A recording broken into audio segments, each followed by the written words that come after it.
When Kerry Walton ventured beneath an old abandoned house, the last thing he expected to find was a 200 years old hand-carved doll.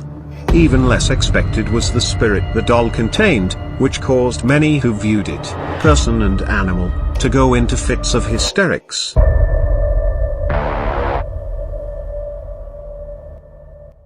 In the early 1970s, Kerry Walton, a man in his early 20s, had to return to his hometown in New South Wales, in order to attend a funeral.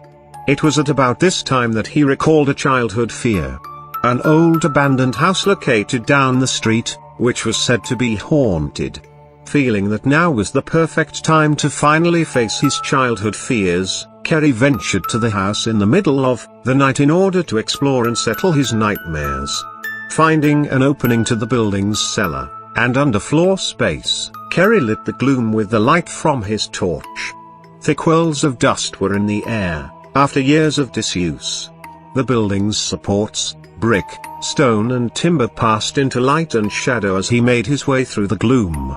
Suddenly Kerry was startled to find a set of eyes looking back at him, from what appeared to be a small dead child, sitting on its own. However, it wasn't a child at all, but an old and quite grotesque-looking doll. Having been creeped out enough for one night, Kerry grabbed the doll and left. When he returned home, he left the doll in the lounge room and went to bed.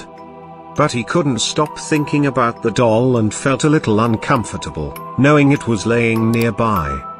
He got up, placed the doll in a bag and put it under the house. Soon enough, Kerry was offered some money for the doll, and he was more than happy with selling this creepy souvenir from the old abandoned house. He and the doll took a journey to where it was to be sold, but upon arrival, Kerry could not bring himself to part with it. He broke the deal and took the doll back home. With the doll having some sort of hold on him, he wanted to get some information about it.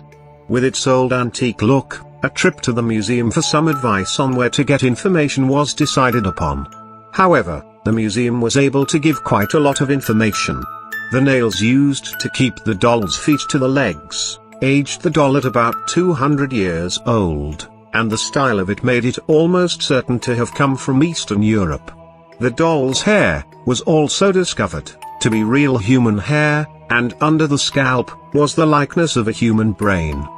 The history of the doll grew when several psychics provided more information about its background. A doll maker had made this particular doll in the likeness of his young son, who had drowned at the age of 6. Dolls were strongly believed to be able to harbor a human soul after death, providing it with a new, worldly home. It is said the doll still contains this soul. It is not malicious or dark, but rather just that of a child who died over 2 centuries earlier. Kerry was also told he will never be able to part with it.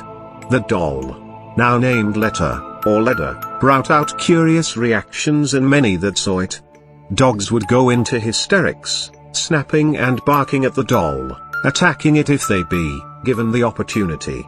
People let out a gasp of shock when first seeing it, something about the eyes bringing about strange emotions of fear and sadness.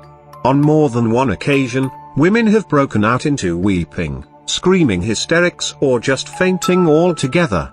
Letta is also said to be able to move of its own accord, changing positions, or at times pulsing when being held. The doll still remains in Kerry Walton's possession.